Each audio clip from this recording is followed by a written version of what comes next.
So after all this, everybody is going to see that thing, and I forgot to unmute. So now everybody can hear me. So the main ways that they're going to take advantage of you is they're going to try to get your personal information. That's identity theft, number one. Hacking, we'll talk about that, but they don't use that term anymore. Hacking is an old term. Phishing scams, we're going to talk about phishing. That is legitimately like you'd think phishing. They're going to throw a bunch of hooks out there and just hope somebody just grabs onto one of them. Digitally, electronically, by mail, whatever. And then remote access hacks, and we're going to talk about that as well. So predominantly identity theft is somebody is going to steal your information and pose as you to open up lines of credit, open up bank accounts, open up, identity theft doesn't just specifically have to be money. Sometimes it's medical theft. They steal your identity to use your health insurance. They use your identity to take unemployment benefits or disability or Social Security or numerous different ways. It's not always just, I'm just going to go try to steal money or open a line of credit or buy an RV in somebody's name. The true name identity theft is legitimately, they are just using your name, okay? The other one is account takeover. That's a little bit different. They're not trying to be you. They are getting access to accounts that you access and pretending to be you to the bank or to somebody else to do something with that account. The major accounts you want to be aware of, obviously financial accounts, banking accounts, retirement accounts, Social Security, things like that. The other accounts, your utility accounts, your cell phone. We're going to talk more about cell phones in a little bit. It's kind of my specialty, so we're going to talk about that. But cell phone is also another one that they pay attention to try to get access to those. Again, hacking is literally either locally or remotely gaining access to your computer system. They are remoting in and doing something on your phone or on your computer or on your tablet or on your whatever, okay? Obviously it's going to compromise your device. It's going to mess things up with your device. The more devices you have, the more susceptible you are. Easy to protect yourself. They're also going to use social engineering. That's where they pretend that they are somebody that you know, either through Facebook or Twitter or TikTok or family or email or something, that they're going to try to convince you that they're somebody you know so that you give up personal information that you may know. As an example, somebody text messaged me and said that they were my son and that they needed help with something. And I replied back, you're not my son. What makes you say that? I said, because my son's in prison. You're not him. So those are the kind of things, quick ones. Now, again, hacking is no longer commonly used. They don't hack. Nobody is going in and manipulating and writing code to get into your computer. They're not really doing that. They're just remoting it over the internet using your passwords. They don't still call it hacking. It's still a term. We still use it. I still use it, but it's not really that. The idea of hacking is 100% preventable. You absolutely have 100% of the control to prevent somebody from doing that to you. Phishing, we talked about. This is legitimately phishing for information about you. Okay, they're going to try to get your information. They're going to try to get your name, your date of birth, your social security number, your whatever they can get out of you that will help them and aid them along the way. I'm going to tell you one of the phishing schemes that, not really a scheme, but one of the phishing tools that people use. You ever been on Facebook and you see those things? Hey, tell me about your best favorite concert, or tell me about your first car. Tell me, isn't it funny that those questions are the exact same questions the bank asks you to answer to prevent your security from being breached? And yet people answer them all the time on Facebook. I've written numerous articles when somebody puts one of those things up. I said, hey guys, your first concert ever, that's literally Bank of America's security code questions. Stop answering it here. People do it. They're going to use all forms of communication. They're going to use email. They're going to use text. They're going to use your phone. Predominantly text now. That's the big thing. It used to be email. Now the email providers have gotten really smart. They've gotten the phishing or the spam blocks out of the way. Now it's going by text. You get a lot more of those text alerts. They are, of course, going to use fake websites. Websites that you think are real, that they are not. And the way that you can prevent from ever accessing a fake website is absolutely do not click on links. Ever, ever, ever, ever, ever, ever. We'll talk, that's going to be a reiterating comment and reiterating statement. Don't ever click on a link. I don't care if the page is 45 characters long, you type it in. Do not click on a link. Even within reason, a Google link. So when you Google a company, the first thing that pop up may not be that company. Okay, so be aware of something. This is a quick little trick. When you go to google.com, if you put in a website in the search bar in google.com in the center of the page, that is not taking you to the website. That is searching the internet for that website word. And then it pulls up a search engine, and then you click on a link. If you want to go directly to the website, type it in the address bar at the top of the page, or in Apple's sense in the bottom, because they moved it for some reason. But that's important because people have said, and I help people all the time on the phones, and I say, you know, go to this website. And they said, well, I went to the website and it's given me a list of all the sites. I said, then you didn't type it in the address bar, you typed it in the search engine bar. It's a difference, okay? They are going to request or demand that you supply information. They're going to sound really, really legitimate. They're going to sound like they know what they're talking about, or that they, you know, should really have. No. Anybody that calls you or communicates with you in any way that is demanding information about you, you hang up. Don't even say, you know, goodbye. Don't say, hang up and call the company. Don't, you know, they calling you, we're from, you know, we're from the bank and we're, you know, your account was hacked. We need your verification address. Oh, I'll hang up and I'll call the bank. Thank you very much. And they're going to use that sense of urgency. They're going to use that against you. You have to do this right now, otherwise your accounts are going to be frozen. Then freeze my accounts. I'll unfreeze them later. Thank you. Then you have remote access. Those are predominantly going to be a company has reached out to you and told you that your accounts are going to be locked for some access. We need you to download the software in order to unlock them or make your computer work again. This also has something to do with the, the word is leaving me right now, the hostage account systems. They used to basically send something in an email. You click on it, don't know it, it loads software on your computer and it locks your computer up, and you have to call them and ransom your accounts back out of money. And I think I covered that a little bit later. It requires significant software and or service to fix it. And again, also preventable. Number one, do not click on anything that comes in an email. If it comes in an email from your family, click on it, you're fine. If it comes from, well, even at that, because sometimes, you know, companies will get somebody else's email address and send you something that looks like it's from them, it's not really from them. If it looks weird, don't trust it. You know, my mother is never going to send me an email that says, hey, I just found this great new business opportunity. Click here. No, it's just not going to happen. No, so those are the big ones. Those are the ones I really, really focus on, because those in one form or another are the major forms that they're going to defraud you. That's how they're going to start, is one of those ones. Yes. There's something about if you don't think you're not sure, copy and paste it or put it in. Don't copy and paste. Now this is what's going to happen is if you get a link, that link may actually be printed out wellsfargo.com. But when you click on that, it's not taking you to wellsfargo.com. It's taking you to wellsmargo.com or something like that. You're going to some, you know, overseas or offshore, you know, company, and they're stealing your money. But it looks like wellsfargo.com. Write it down, copy it to the address line.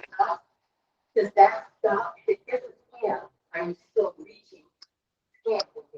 Yes. If you copy the website and type and do it in, if you manually type it in based on what you know it should be, then that's okay. It's still going to, yeah, that's not, yeah, no. But again, like I was saying, a web link, what's written on that page does not have to be the destination. I can make a website, you know, chadsanders.com, but then the word that is in the link just says, click here for Chad, you know, for something, you know, as an example, it just says Chad. You click on Chad and it takes you to chadsanders.com. I don't have chadsanders.com, by the way. But yeah, the words do not have to match the link. And for the most part on Windows, and I think even Apple, if you hover your mouse over a web link, you'll see at the bottom what address it really is. So that's another one of those things, but you still don't want to mess with links at all. You don't want to email links at all. Some other ones, imposter schemes. These are people, notoriously, that are pretending to be with the Social Security Office or the IRS or the FTC or, of course, charities, all sorts of these different organizations, specifically tech support. That's a big one. They'll call you up and say, hey, this is, you know, what have you, we're trying to help you. Even so-and-so going so far as to the grandkids or family. There was a scam out there for a while where people were calling up single women, seniors, then saying, you know, I'm your grandson, I'm stuck in Mexico, I need bail money or something. And, you know, they call 150, 200, 300 people and maybe get one, it's enough. But people were falling for it. Oh my God, I care about my grandson. I want to make sure he's okay. He's not in Mexico, or I don't have a grandson. This also started with that whole Nigerian prince thing. That's kind of what you imagine that email to be, where you know, I'm a prince in Nigeria. I just need to, you know, import my $500 million, and you can have half of it. All I need is 500,000. And people fell for it all the time. It's horrible. Ransomware, malware. This is, of course, known to the most people. Okay, so ransomware is what we were talking about. Somebody loads software in your computer, messes everything up. You have to pay them to fix it. Malware is anything having to do with malicious software, some kind of piece of software that's designed to mess up your computer. Sometimes it's not to get money out of you, it's just to be a jerk. There are some people that will write malicious software and malicious code just to get it on somebody's computer to be a jerk. They're worms, they're Trojans, they're all sorts of different things. Just be a jerk. Don't get infected by it. They're 99.9% of the time downloaded by you. You did it. You didn't know you did it, but you did it. They are normally, again, clicking on a link. You don't realize it. Now, Windows makes it harder than just clicking on a link to install something now. But if you click on a link, it's taking you to a site that you think is legitimate, and you follow the instructions, and then it's not. You can't install something with a single click. You have to install, it has to go through the software and say, do you want this installed? Where do you want it installed? And that kind of thing. But if you think it's legitimate, it's going to mess up your computer, you know. You will get this mostly on adult websites where you can download things you shouldn't download for free. If it's free, but it should normally cost money, it's illegal. So don't do it. And you're probably going to find some bad stuff. Simple as that.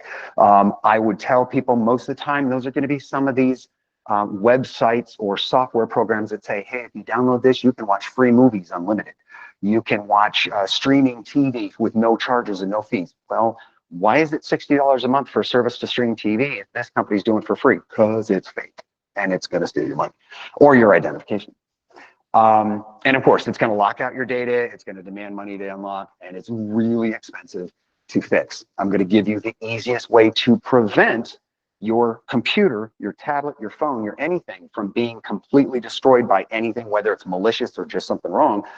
Don't store anything on your devices. Store them to a cloud. If this computer goes bad, I snap the thing in half, I go buy a new one, and I log back into my cloud, and everything's there.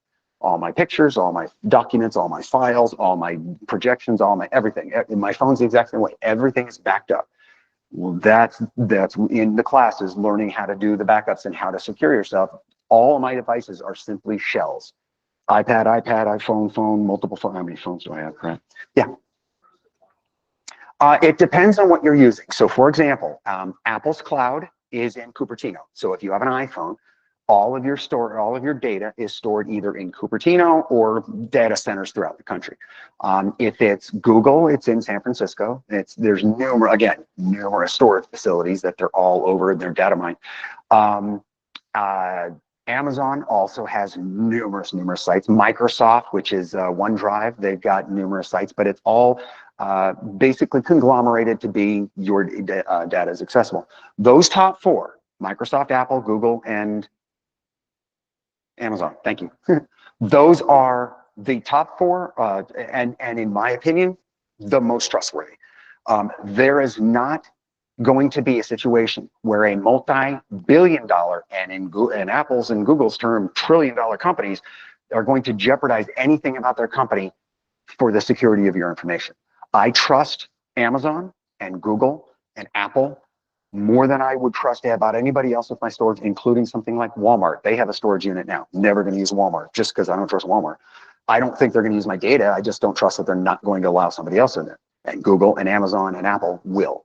60%, I'm making up a number, 60% of all major tech companies use Amazon's cloud systems, their AWS systems. Mm-hmm. I do.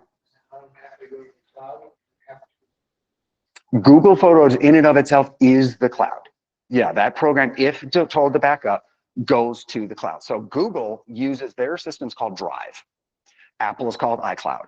That's all it is. So your contacts back up to one of those two. Your pictures, if you tell it to, your calendar, your whatever you want stored there is backed up there. My favorite, because I use it so well, is Google, because you can see where everything is. You go to google.com, you log into your account, you can see your pictures, you can see your contacts, you can see your calendar, you can see everything. And it's, you've got 15 gigs for free. If you need to pay more, you can, but that's one of those things that people need to pay for now is digital storage, if you want to store digitally. Now, you don't have to store cloud digital. You can have your own backup, which is a storage drive, your own personal little storage disk, whether that's a little, thumb drive, which aren't big enough and they're not safe. I wouldn't store things on a thumb drive for long term. But if you want a drive or a little solid state drive, yeah, you can store it yourself.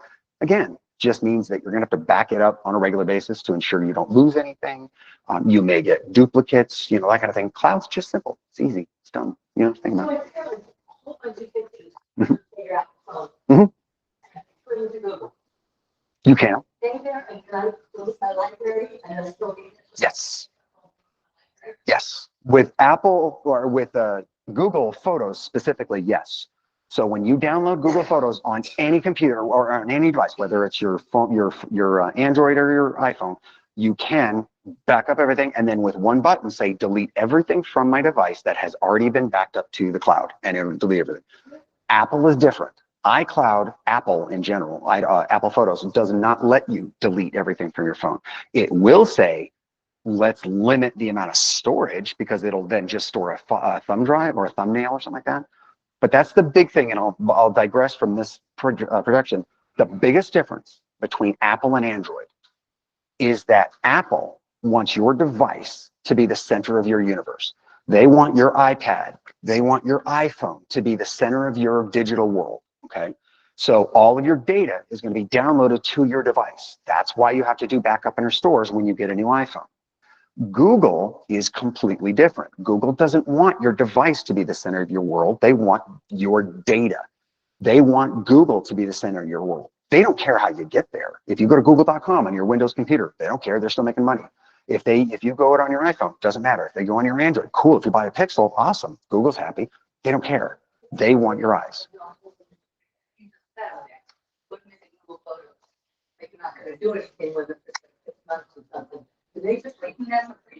Oh yeah.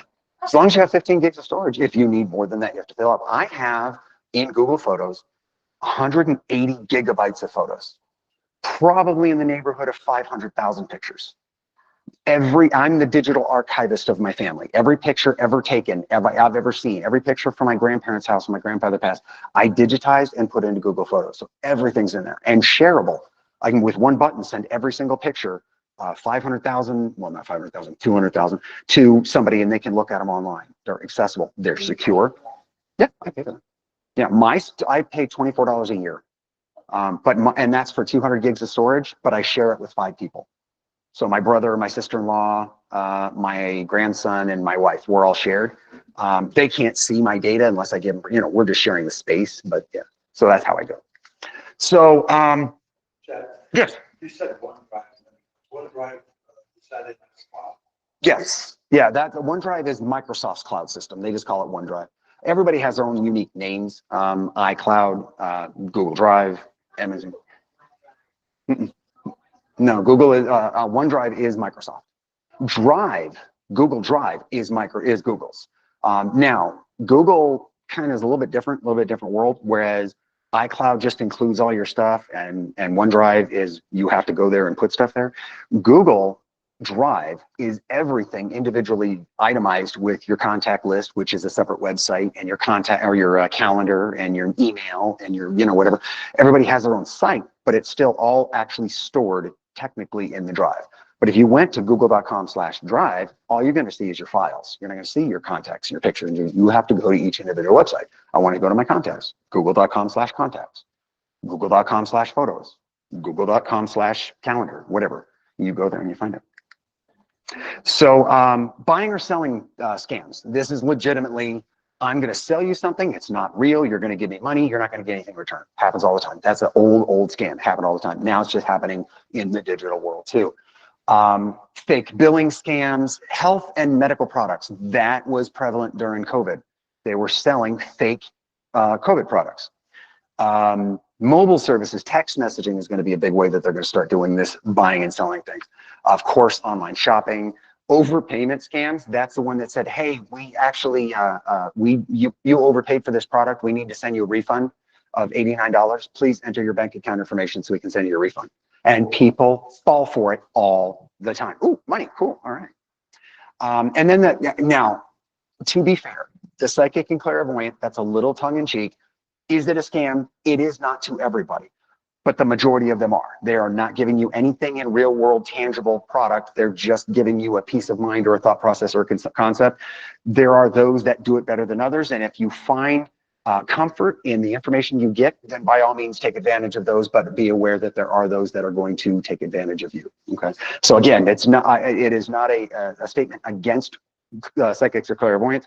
You call a phone number at $15 a minute, you're getting taken for a ride, and they're going to take your money and they're going to say thank you very much and hang up, because they're going to say, you know what, you're going to have hair next week. Which they were lying to me.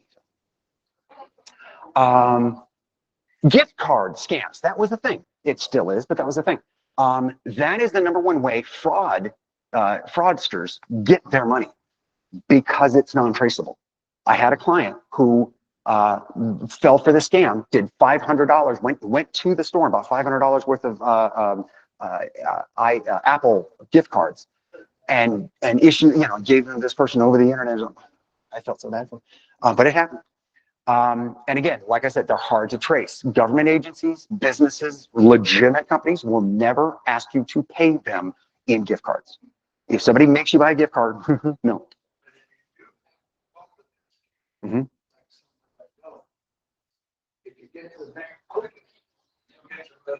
The problem is if you go to a store and buy gift cards, there's nothing you can do to the bank with those gift cards. They're already gone. The money's already gone. You can report it fraud to your bank, and sometimes your bank will do it. But yeah, I'm going to tell you, if your bank looks at you and go, hey, wait a minute, you just went to a store and bought $500 worth of stuff, that's on you. But you can still report that purchase. You can report that purchase to your credit card company, and there are ways that the banks can yeah, most times they work. Yes.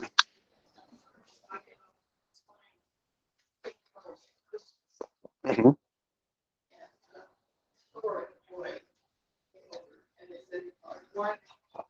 Exactly. They will investigate. And if you're buying large amounts of gift cards, most stores now have protocols that say, that you're going to be scanning them, or you're going to be doing something. They're going to come to you and says, are you purchasing these as gifts, or is this as part of a, you have to pay a bill or something like that? And they will try to help you out with that. They will do that. And then the other thing is you only want to purchase gift cards from a trusted source, because, and this even happens at Fry's.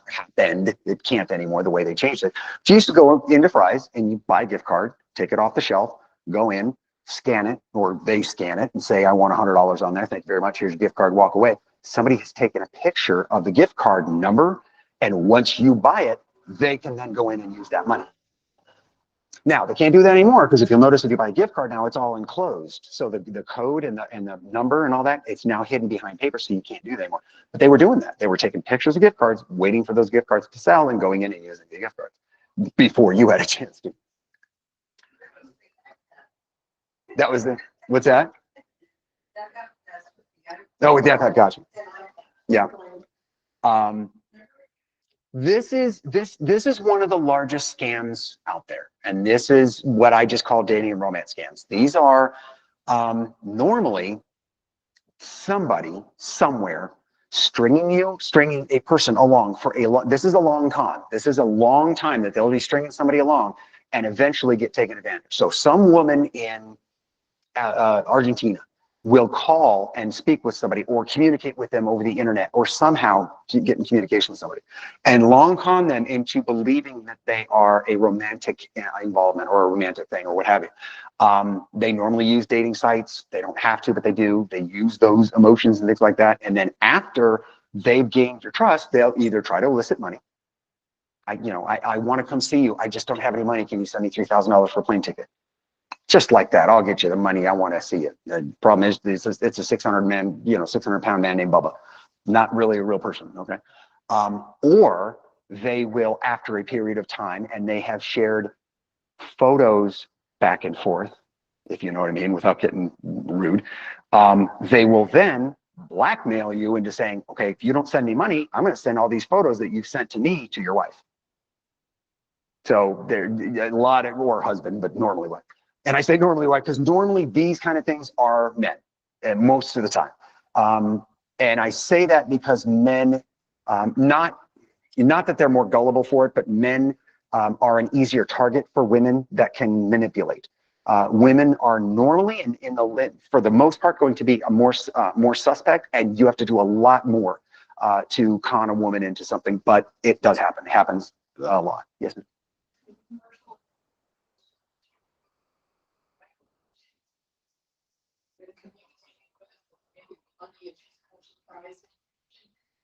He's scared. Oh, I don't think I've seen that one. No. I've seen it several times. I have to look at that. Now, right. In conjunction with romance scams are social media scams. Facebook, of course, number one. They're very similar. They're going to pretend. Now, here's the difference. They're not going to just pretend to be somebody else. They may pretend to be somebody you know. I carried on a conversation with my father for 3 days until I found out that wasn't my father. Now, I didn't say anything. We were just talking about simple stuff back and forth, but that's what they do, is they try to convince you that they are somebody else. All they did is they went into his Facebook page. They took his pictures off of his Facebook page and created a new Facebook page and make it look like it, and then message all the people on his board. Because my father didn't have any of his Facebook accounts locked. He didn't have anything private. So I'm having a conversation with a messaging system, because messaging is not the same as Google, Facebook. And then finally he said something that just made me go, what the heck are you talking about? That doesn't sound. And then so I called him out and I said, Dad, what are you talking about? He goes, what do you mean? I said, what was this you were talking about? He says, I don't know what you're talking about. I haven't been on Facebook in a month. And I'm like, luckily I didn't get any money. Again, emotions, they'll use that blackmail, and they'll try to convince you that either they're somebody that you know, or somebody that you should know, or a family member of somebody, or something like that. The fake charities, that one of my, they're going to pose as a legitimate charity. They're going to specifically take advantage of major disasters, major emergencies. They're going to be somebody that says that they're the Red Cross, they're United Way, March Dime, something like that. They're going to do. Of course, they do it in all different ways. In person is somebody holding a ching ching ching and you're putting money in their cup. They're not really them. Don't ever give money to somebody in person unless it's in front of a store and they're ringing a bell at Christmas. That one you can trust, because they can't be there and they have to show proof and they have to show licenses. But for most part, they're fake. If you want to give to a charity, do it digitally, do it, mail a check, whatever you want to do to somebody that you know that it really is. Yeah. Oh yeah. The police. Yeah. We're to give to the police for it. No. Yeah. You don't call me and try to get money from the police. No. No. So yeah, fake charities, one of my least favorite. In fact, one of the companies, I'm a veteran, and there was a Wounded Warrior company, charity for a long time that was very successful. They were up and coming, and then they had an audit and found out that less than 10%, less than 10 cents of every dollar that they were getting donated were actually going to veteran services. The vast majority of their money was going to support their own benefits, their own things, that kind of thing. So it's not necessarily that it's a fake charity. It's that their charity was not managed properly, and the money was actually not benefiting what you think it's benefiting. As a matter of fact, March of Dimes, many of you may know this, but this actually came out of Truman. That it was originally, he asked that everybody mail money for this charity. And when they found out that, people, what they had, they said, mail in dimes, because they're the smallest, they're the lightest, and they're the easiest to mail. And that turned into the March of Dimes. That's how the March of Dimes started, is the president suggesting everybody mail in a dime for a charity. Kind of a neat story. Paraphrased, and I probably made it up, but it's a good sound story. Yeah, there you go. The investment in job schemes. This is normally it's going to be the pyramid schemes, the Ponzi schemes, the Tupperware schemes. Not necessarily that Tupperware is a scheme, but there are those that take advantage of. Virtually any system that you have to pay money in order to get into the system to sell something is going to be fraudulent in some way, shape, or form, or just not going to be successful in the long run. This came about with that, if you remember the wrap companies that were doing like the health wraps, where you do like the seaweed wraps and stuff like that. Those sewage wrap. I'm sure it'd be good for you. The false banking apps, betting in sports. Now that it's legal in Arizona, online betting, there are numerous fake sites out there. So if you're going to do online betting, make sure you go to a legitimate source. MGM, one of the best ones, but there's a couple other ones, DraftKings, things like that. So just be aware. The vast majority of how you know is by doing a little bit of research, doing a Google search, making sure you go to things that people are reviewing. Because the best way to learn anything on the internet is to read other people's reviews about it. Just like Amazon shopping, there's no difference. You can look at a whole bunch of products and say, oh, I really like that one. And then when you get it, it's like half the size you think it should be. Had you read the reviews, you'd realize some guy already got it and say, okay, that's not what a car is supposed to look like. Happened to me. The marketing, the investment schemes, things like that, the Madoff, that kind of thing. Now, these are the ones I personally have an issue with, more so than many others. These are the ones where they're going to convince you that they are a law enforcement agent or something representing the courts and are going to threaten you with legal action. They're going to threaten you with arrest. They're going to threaten you with something and make you believe it because they'll have enough information. Now, the only way they get that information is by doing one of the other schemes. So some of these you have to use in conjunction with others. You're going to steal your personal identification.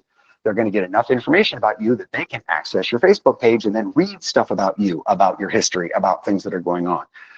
Somebody tried to contact me about money to be put on my son's books. They sent me a text message sending my books. By books, I mean money on the prison bank account system, which I don't have a problem talking about, by the way. But it's putting money on books. And somebody said, hey, Dad, I need you to put money on this guy's books because I owe him money and that's the only way I can do it. It wasn't from him because he could send me messages. They have these tablets now that you can send text messages and emails and that kind of thing. When him, so that happens too. They found out that I had a son in prison and communicated to try to, to do it that way. They can and will pose as law enforcement. Okay, that's the big one, is they will claim that they're a police officer. We have a warrant for your arrest. You are required to do blah, blah, blah. You have to go to this website in order to enter your information to verify your warrant, and it's fake. That happens.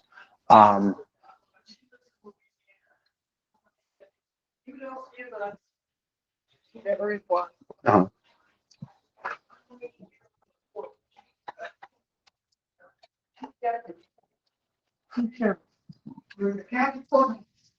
We're gonna come get you. She said, "Oh, you're the one." Yeah.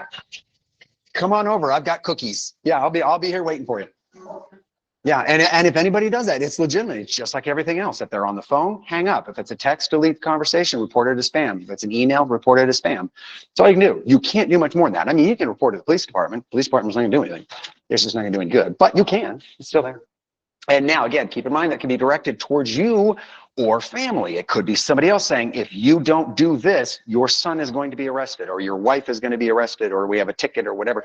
Okay, arrest her. She already cooked dinner. I'm good. I'll get it tomorrow. But always, if you do get that, contact that agency to verify it, because of course it's going to be fake. But not only that, you can also report that as well, because it is a felony to claim to be a law enforcement agent for the purposes of defrauding. That's against the law. So it's absolutely bad. Law enforcement does absolutely give a darn when you're claiming to be law enforcement. When you're pretending to be law enforcement, they absolutely care. They will bypass a bank robbery in order to go after somebody that's looking to be a fake cop. That's a little excessive, but it's true. They absolutely do. I mean, they will go after that person wholeheartedly. I worked for the sheriff's office for 6 years with Westbrook and with when I was here, over Westbrook predominantly. And yeah, that is a big deal. That is a very big deal. Class action lawsuits, that's a big thing, especially when you hear things recently, like the Roundup case. If you've gotten cancer from using Roundup, contact us and we'll give you all this money. As soon as I get rid of the Camp Lejeune ones, I'll work on Roundup. I'll get rid of that. That's me. Mm-hmm. Somebody in the government that knows this lawyer is not going to do it right. They're not doing it. No, they're not doing anything wrong. It is a legitimate lawsuit. They are suing the government over Camp Lejeune. And they're looking for every single person they can possibly find to add to this class action lawsuit, that when they finally win their same amount they're going to get no matter what, then they have to give out this money, but they keep 66% of the money. So a lawyer that gets $100 million, they're getting $60 million. They get, 40 to everybody else, but they get to keep the rest. That's all these are.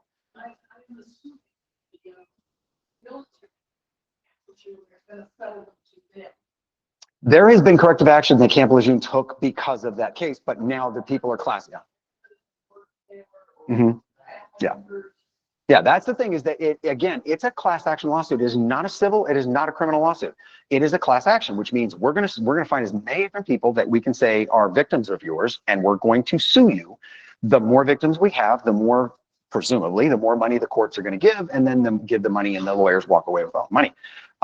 The same as not only Camp Lejeune, but if you remember the blood cancer, leukemia from the Navy boats. There was a thing where if you're on certain ships and these ships were exposed to asbestos and you get leukemia. Exactly. That was the thing. So you're always going to get this. Now, are all class action lawsuit ads and everything else, are they wrong? Are they fraud? Are they scams? No, but chances are they're not going to be quite as what you think they are. Otherwise, they wouldn't have spent millions of dollars to put ads on television in order to do it. You would be contacted by somebody that knows you were involved with it and that this is something that happened to you. And here's it. Again, ads, that's the biggest way to do it. You've exposed that. Now, again, most of them are going to ask you to sign away personal rights to be a part of this, specifically the money that you receive. Plus, they may even ask you to prepay into the lawsuit to assist with prosecution. That has happened. So, hey, you're going to get a $50 million payout. Not telling you it's part of it, but that happens. This one we talked about a little bit. This is where, hey, guess what? You got this refund coming to you. Tell us where to send it. Put it in my checkbook.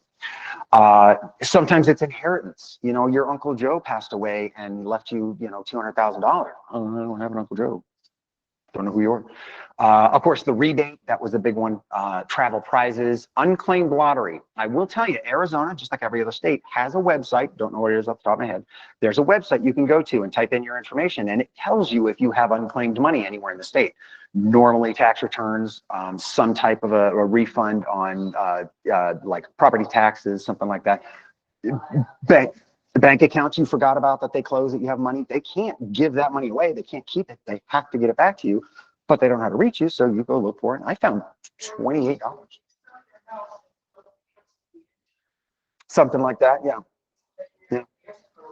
What also happened, that the tax rebate, or the taxes rebate, if you sell a house, normally you get your rebates back on the tax for the year that you didn't have. Sometimes that's not attached to your mortgage. It's attached to separate. You pay your taxes separately, and people don't think about it. I sold the house. I got my money. Thank you very much. So it happened.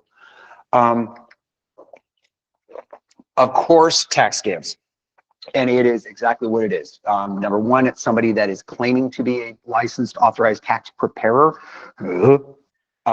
Advanced return schemes, that is, we're going to give you this money ahead of time, we did your taxes, and here's your tax return early, and just when you get your final one, you're going to sign it over to us. Okay, well, you gave me $50, but my tax return is $500. So what happened to the rest of that money? And that kind of thing. Not that it always happens like that.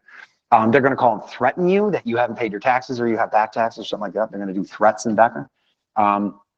Of course, false rebates, audit threats. If you're going to be audited, you have this back tax balance, you have to pay this immediately, otherwise, that kind of thing. People are afraid of the IRS. The IRS, this big, evil, mean guy with horns on his head in the office going, I want your money, but that's what they think.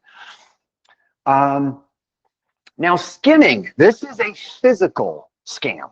Okay, so this is actually using a device. If you'll notice, this device looks identical to that device. And what it is this is at a gas station or an ATM or something like that. And it goes over the top of the card thing. And what it's doing is as you put your card in, there is a card reader in this device that's reading your credit card, your USB card or the magnetic strip, and it's keeping that information. And normally what people will do is once a week, they'll go back, they'll pull this off, they'll download the data, and they've got hundreds of credit cards that have been swiped through this thing, and they just have credit card information. So that is a skimmer. Normally you're going to find those on ATMs, point of sale stations in restaurants, or not restaurants. I'm going to show you how. So yes, you can. There's ways that you can tell. Another way that they'll skim is use a camera to record you typing in your stuff. So when you go up to an ATM, normally if you go to a bank ATM, you're okay. But before you do anything at an ATM, turn around and look up. Make sure there's nothing like a little camera, a little blobby thing, something that looks like it's something that may be recording, because that's what they're doing. They're recording your information, and then a mile away they'll mug you or something, get your cards, and they already have your card pin, that kind of thing. Always, unless you absolutely have to, defer to using your credit card. Do not use your debit card in public unless you have to, like at an ATM. Always use your credit card. If you don't have a credit card, get a credit card for the sole purposes of this is what I'm using to use my money. Try to get a credit card that gives you rewards, because I'm going to use my credit card for everything, and then I'm going to pay that credit card at the end of the month. Never going to have any interest because I don't have any revolving balances, and I got all these rewards. Amazon has given me $800 this year alone just in my reward cards. So I have the Amazon card, and I use this absolutely everywhere. This card is the only card I use. I do not ever use my debit card, ever. That's why you see it's 4 years old, but it's never been used. It's just never. Everything I do is either on my Amazon card or it's on my Verizon card. It's the only two credit cards I have. Then you have to either use an ATM, or you have to use a debit card for your ATM. That's the only time. Like I was saying, it's the only time you use your debit card is when you're getting cash at the ATM.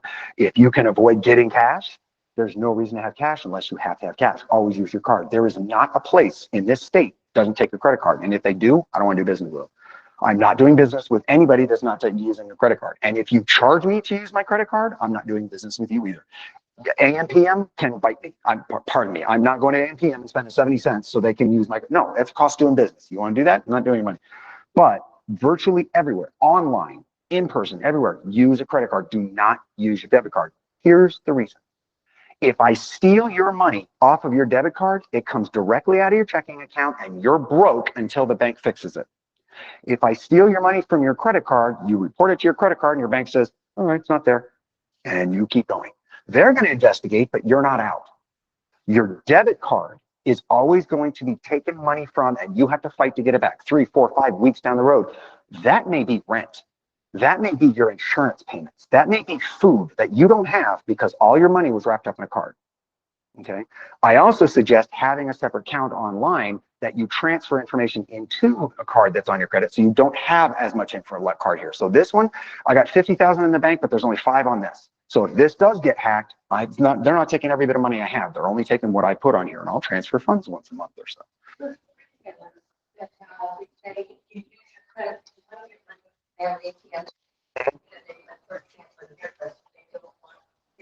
They want cash. Yes. That's so they don't have to report it to taxes. Mm-hmm.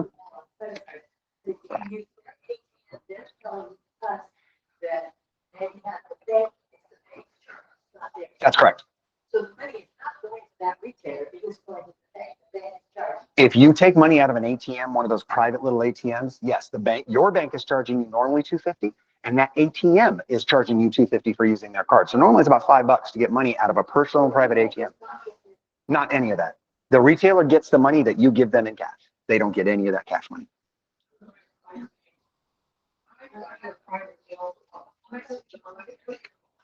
Uh-huh.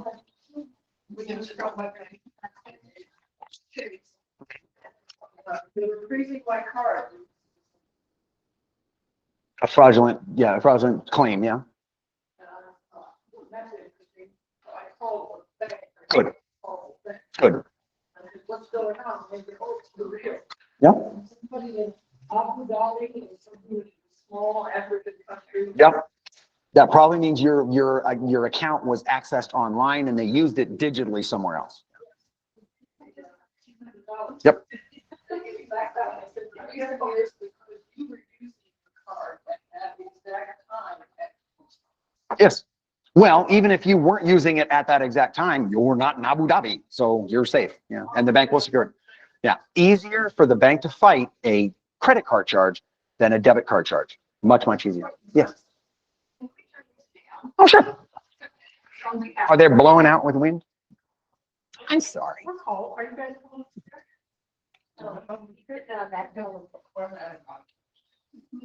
So that's what, I didn't know what was, so we. Yeah, just yeah. turned it down. Yeah, I just turned them off right now. I can turn them back on. So with the skimmers, these are basically what you're looking at. So that's a gas station skimmer, and you can actually see that is a little cover that looks exactly like that, but inside is that paperwork or that electronic that's reading your card information. Okay. Mm-hmm. No. Right. So what you do is anytime you're going to put your card into something, before you put your card in, if you're going to use your card, big if, I'm going to tell you about ifs, wiggle it, pull on it, make sure it doesn't jiggle, it doesn't move, it doesn't come off. When you're using your gas station pumps, if you see that void sticker, that orange sticker, it's federal law, they have to have that sticker on there, and if it's been opened, it goes void. The sticker all turns with the word void. That's so they can't open the door, install skimmer software, close the door, and it looks all fake. That's what those stickers are actually for. They're void stickers. Okay. Down here, you've seen these everywhere. These are point of sale stations, right? Well, this point of sale station here is a cover that looks virtually identical to that one, that when you type in, number one, it's reading your credit card information, and when you type in, it's recording what you type. So it's fake. Again, same thing. Make sure you do business with people you trust, because companies that do good business, they check those on a regular basis. But also you can tell just by certain things. The distance, notice that this is very thin here on the right side, and that's much, much, much thicker. It has to encompass the inside of it. Again, wiggle it, touch it, feel it, make sure it's not, fake. Now, when I say if you use your credit card, because I'm going to tell you my secret. Number one, always use a credit card that has a chip, that little microchip that's in the end of your card. The reason is, if a machine is using your microchip, they can't steal your data. They can't read it like a magnet strip. That's what these cards are for. In Europe, these magnet strips don't exist. They're not there. This technology, this chip technology started in Europe, and they don't have this. You can only do the regular pay. I'm going to talk about that too. Tap to pay, for the most part, is very, very good. It's as secure as this, if not more. But then big but, everybody now has a big but. If your card has the tap to pay on it, it's got that little symbol. That's what you're looking for, is that little line symbol, right? If it has that. If your wallet is not shielded, somebody can walk up to you and go, and they just stole your credit card information. So if you have one of those, make sure it's shielded. Still hard to do anymore, but that was a big thing. But I'm going to tell you how I pay for everything. Everything I pay for, I use my phone. I do not use my credit cards virtually anywhere. It's password protected. Go ahead. Steal all my money. Can't get into it. Nobody can get in my phone. So you can't use my phone to pay for anything unless you have my thumb. My phone's unlocked. I can pay. More so than any other payment method in person that you can possibly think of. Because Apple Pay and Google Pay encrypt your purchase, which means when you pay, it takes your entire payment information, your credit card number, your PIN, whatever you do, and scrambles it up, makes it fake. So if it's stolen anywhere in transit, they're not getting real information. They're getting a transit code. That's all they're getting. No, only use one card. Don't put a bunch. Just put one card on your Apple Pay, the card that you use all the time to pay. That's the only card you put on there. Don't put anything else in Apple Pay or Google Pay, whatever you want to use. That's okay. I use my Starbucks card. That's just because I can get my stars. Yeah, that's fine. It's not like you're putting the card in the machine. No, they're scanning. Yeah, there's my Starbucks, and in order to pay, I scan that. Mm-hmm. You add money. Yeah. Yeah. So when I'm standing in line trying to figure out what I want, which normally takes about 20 minutes, I'll put money on my account and I'll buy $30 worth of coffee. But yeah, so skimmers, nasty, nasty things. And there is that security seal. That's what you're looking for, is whether or not they broke the seal or whether or not it says void. So that's what you're looking for the skimmers. The most recent scams we're going to talk a little bit about. The scams that are most prevalent right now. SIM swapping scams are huge right now. So I'm going to tell you what that is. So either it has to do with your phone. That's what your SIM is. If you guys have ever heard of SIM, that's your SIM card. SIM stands for Subscriber Identification Module. If you've ever seen that little chip that's inside your phone, if you'll notice, in EDBD, it looks very, very similar to this chip here because it's the exact same chip. That's how encrypted this is. Same thing as your phone, encrypted. Can't do anything with it, EDC. So what they'll do is either they will physically get your phone, take your SIM card out of your phone, put it into another phone, and suddenly they're you to the bank, to the Social Security agency, whatever service you use. When you log in, they have to send you a text message to prove that you're you, right? You guys have all done two-factor authentication where they send you a text. Well, if somebody has your phone number, they're getting your text to authenticate that they're you, and they're telling them that they're you. Now, they'll do it by physically getting your SIM card or your phone. The way you fix that is two things. Number one, lock your phone. Keep your phone locked. Keep your phone on a password lock. Even if fingerprint, facial recognition, whatever you use, lock your phone. Lock your phone, lock your phone, lock your phone. Secondly, SIM lock your phone. What basically means your SIM card has to be PIN oriented in order to be used. You take a SIM card out of a phone, put it in another phone, you have to put in a PIN to make it work. You don't have to put it in every time, one time. That's all you have to do. But SIM lock your phone. If you don't know how to do that, talk to your agent, your whoever your company is, and they will work with you and get that work for you. Okay, so that's number one. So that's what SIM swapping is. They're just legitimately going to the phone company, pretending to be you, getting authorization, and changing your service to a different phone. They may not even be in the same state. They're just taking advantage of it.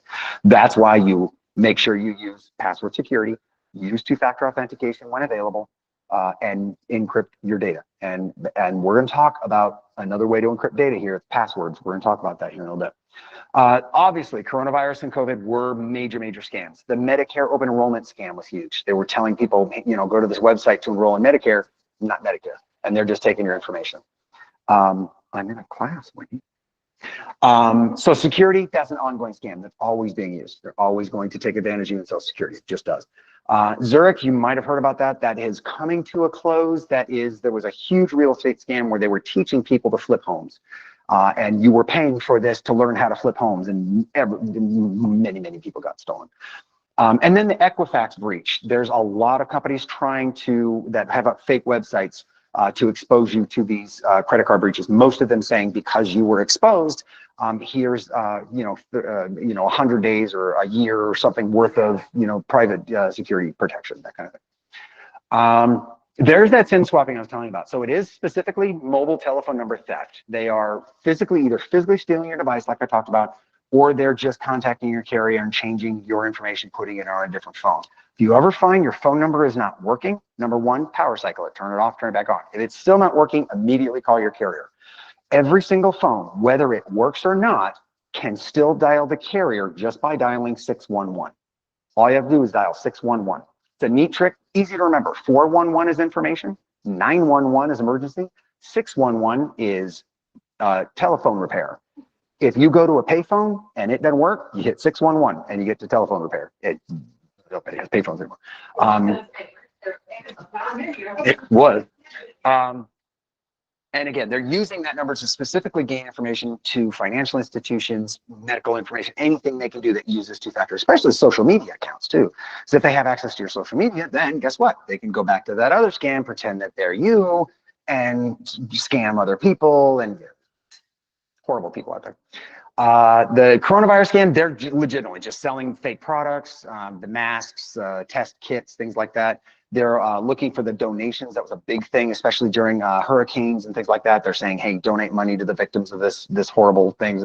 Everybody's a victim of it. I'll give money, thank you very much. They're posing specifically as CDC and World Health Organization organizations. There were investment opportunities. There were many, many frauds or scams that came out that said, invest in this product that we have that prevents 99.9% of all airborne viruses from the, it was real. What do you think? There's the Medicare open enrollment we were talking about. Always, if you're ever interested, always either call 1-800-MEDICARE or go to medicare.gov. If a website you go to for the government does not end in gov, it is not the government. If it doesn't end in .gov, you cannot fraudulently set up an account with a .gov domain. You can't do it. So if it's .gov, 99.9% of the time it's real. But there are certain organizations that you have to go to a commercial agency in order to register for these government benefits, that you will have to know that this is, you know, like for example, it's a .org account. You have to go here to register for, you know, this government program, and it's a private company that's facilitating this government agency. And again, it's ignore anyone that says that you have to join a prescription drug plan to keep your coverage. That is a lie. It's fake. It's not real. That happened a lot. People saying you have to join this prescription drug plan in order to keep your benefits. No, you're full of it. Go away. So that's a big one. And there is no such thing as a Medicare sales representative. They don't have them. The government is not going to pay money to give money away. They're not going to do that. They're not going to pay a guy to go out and give away money. They're going to do it as limited as possible in order to make sure that money goes.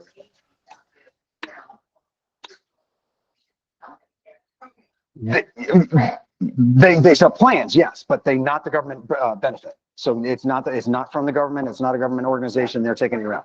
Yeah. Yeah, that's all supplemental. That is not Medicare, Medicaid.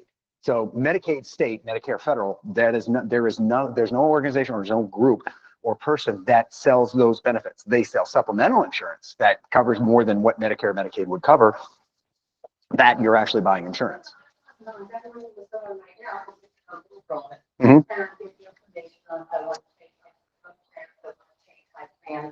Mm-hmm. Yeah. That again is still that's a private organization that is trying to sell you something. Not that that's a bad thing, but they are not just signing you up for Medicare. They're signing you up for Medicare and looking at additional benefits to sell you insurance on top of Medicare for services that Medicare doesn't cover. So if you're paying for something, then it's not Medicare. Okay, so if it's legitimately just somebody helping you set up services, then they have those. That's different. That's not a sales representative. That's a consultant. So that is different. Yeah. Social Security, we know about that. Your Social Security number is not going to be suspended. There's really no such thing. The administration will never call you to threaten your Social Security benefits, ever. And then they will never tell you to wire money, send cash, or put money on a gift card. Again, there was a huge scam, but send us money on a gift card. That's the Zurich. We talked a little bit about that. It's legitimately just trying to flip homes and renovate shows and things like that. And that really came out of the television shows about flip this house or flip it or list it or those kind of things became popular. So people look for ways of taking advantage of that. This is true no matter what the situation is. If somebody promises you that you can earn a lot of money with little effort, they're lying to you. Period. There is no ifs, ands, or buts about that. There is nothing that allows you to make a lot of money with no effort or little effort, unless you're in politics. But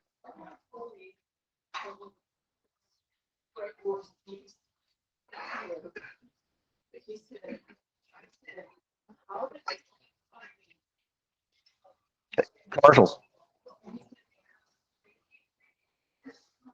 Easy money. Yeah. Exactly. A fool and his money are quickly parted. Simple as that. Mm-hmm. Exactly.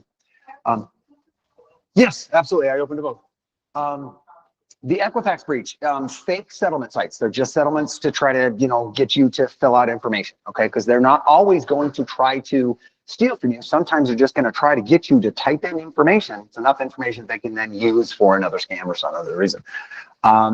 They may even have something as significant as fake IRS badges, like what look real. Now, don't trust anybody, ever. I don't care, if you're getting pulled over by a police officer in broad daylight and he pulls you over and you're getting a speeding ticket, pretty much going to trust him. But if you have anything in your head that says, wait a minute, then tell them, sir, with all due respect, can I call the police department to verify your identification? If he says no, he's not real. Yeah, Well, don't do that, because then if he's just a jerk, then he's going to get you for failure. Anyway. No, sometimes they're jerks, but there's no police officer in the legitimate execution of their duties that is not going to allow somebody who is concerned to validate that concern. There's nothing a cop's going to do. Now, if he sees you in the midst of committing a crime and you're saying something like that, that's different. Then you're going to wait till you're in handcuffs, then you can ask for a sergeant. But which, by the way, completely has nothing to do with this, but in the state of Arizona and in virtually every state in the country, there is nothing on the books that says if you ask a police officer to speak with a supervisor or sergeant, they don't have to. They do not have to. That theory that, if I ask for a supervisor, they have to get one. No, they don't. Absolutely not.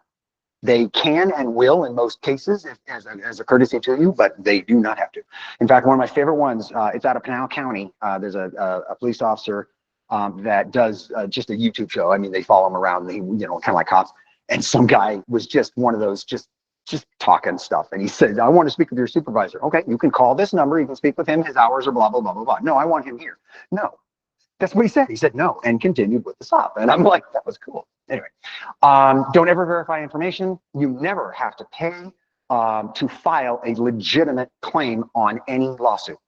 So if any company says, we're going to file a claim on your behalf, all you have to do is issue this $25 fee, that's a lie. You never have to pay to have a legitimate file claim, ever. A legitimate claim filed, excuse me. And most data breaches, you're going to have that anytime there's any kind of a data breach. You're going to get people taken out of the woodwork. Again, it's all about protecting yourself. Online security, password protection, security, individual identity protection. Really, these are going to be the big tricks. These are the ones you want to write down or make a mental note or take a picture of them, whatever. Never share your personal information with anyone unless it's your spouse or somebody that you absolutely trust 100% wholeheartedly. Even a tech guy, don't give him your password. Because, and if you do, because he has to do it or it's going to make life easier, fine, give him your password. And then immediately after, change your password. Nothing wrong with that. You can change your password as many times as you want. Always use secure passwords. We're going to talk about passwords here in a minute. Never click on untrusted websites. And I say untrusted, I underline that for a reason. Virtually every link that is unsolicited is untrusted. If you didn't solicit it, it's untrusted. If you didn't ask for it, it's not real. Okay. It may be, don't trust it. Just, if you just type it in, simple as that. Never install software on your computer unless you specifically and absolutely know exactly what it is. You buy a product now and they don't come with discs anymore. You got to go to a website and download it. Make sure you're going to the site in the instruction booklet. Keep all of your software, both your phone's unit software, your computer software, your app software, keep everything updated. The security profiles are constantly updated to make sure any recent scams aren't going to take advantage of something. You always use two-factor authentication. We'll talk more about that as well. Two-factor authentication is, I need two things to prove who I am, not just my password, but my password and my text or something else to confirm what I am. We'll talk about two-factor authentication here in a minute. It can be, but you know what? That extra 30 seconds of pain is much, much better than 30 days worth of my money's gone and I have to try to get it back from the bank. So absolutely, it's totally worth that pain to me. And there are quick ways to do it, and I'll walk you through those as well. Always use encrypted and authentic websites. If you go to a site that should be encrypted, like a bank or something like that, there should be a lock on the top of the address bar. On the right side, there should be a lock, and the website address should be SSL, okay? That's a secure link. So SSL next to the, and you'll also see if it's a website, you may see HTTP. You guys have heard that right in front of a website, it's HTTP. Exactly correct. The secure is HTTPS, okay? Now, you do not have to use HTTPS. You also don't have to use www anymore at all, ever, for anything. Just don't need it. No, the website you go to will still be HTTPS or www. You just don't need to enter it because the computers are smart enough now. Always keep your personal data backed up. If something does happen to your computer, you can wipe it out, bring it back to factory, and reload your data. You don't miss a thing. If my phone breaks, I snap it in half, I go get a new one, I log in, everything's there. Simple, easy. I'm not without my phone for longer than 5 minutes. Just simple as that. Verify any suspicions. If you have any thought in your head, is it possible that this is, then it's fake, then trust your gut. Always, always, always. And then always use security software. Now, that doesn't mean you have to pay Norton or McAfee or, you know, any of these other services, antivirus and anti-malware security software. You don't have to. Windows comes preloaded with it. Apple and Android are built in. You don't need extra software. Yeah, they do. Yeah. So Macs have them. Well, no, Mac does not have antivirus and anti-security automatically, but they have good enough security that unless you're doing illegal things, you're probably not going to load something you shouldn't. Yes. Yes.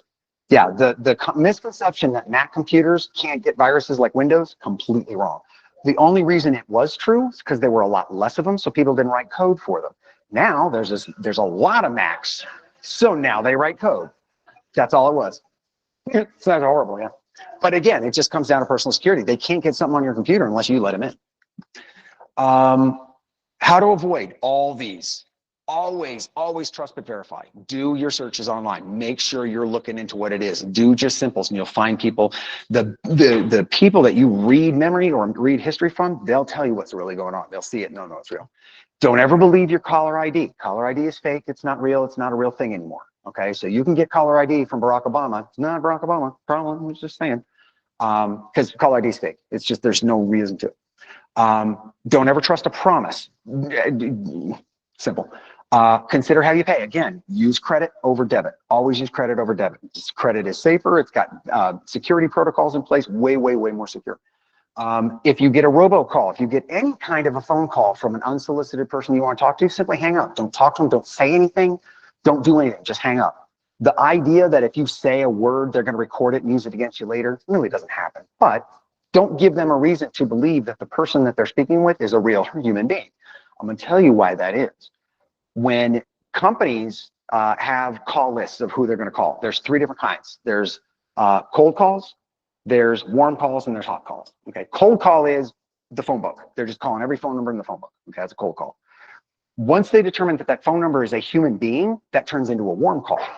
Okay, so that warm call is we know this is a person. So that cold call telephone number that originally cost 2 cents is now worth 25 cents. And they sell these lists. Now, when a warm call turns into a hot call is when whoever is on the other line is actively looking for the product or service that you're trying to sell. That 25-cent telephone number turns into a $1 telephone number. So when a company buys phone numbers, if they buy hot leads, those are, I'm going to make money out of these leads, as opposed to I'm just calling every number in the phone book. When a computer calls and they're just calling everybody, as soon as you answer the phone, it goes, oh, that's a human being. I'm going to turn that cold call into a warm call. So you just made them money without doing anything. So with that said, download your call blockers. Download a call blocker app on your phone. They're all free. We'll talk about those. Always check your credit report. Always be skeptical of everything and stay informed with everything. Not everything. I mean, there's easy ways to do that. Robocaller, there's about 5 million plus calls every single month of robocalls of just computers that are calling.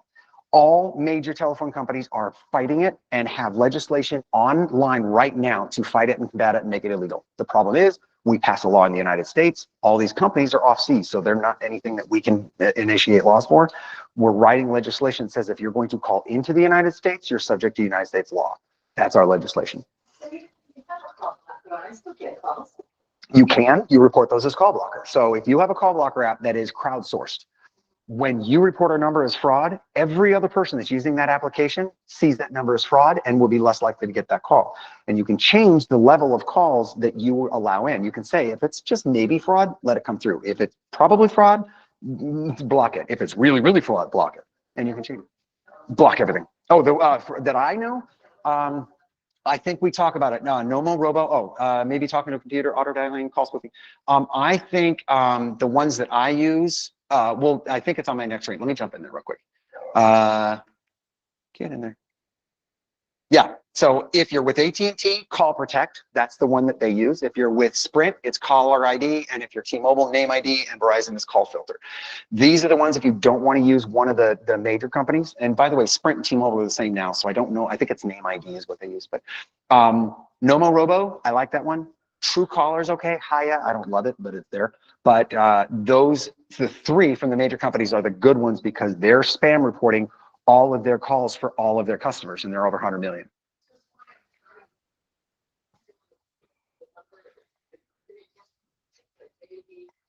Maybe skip, yeah.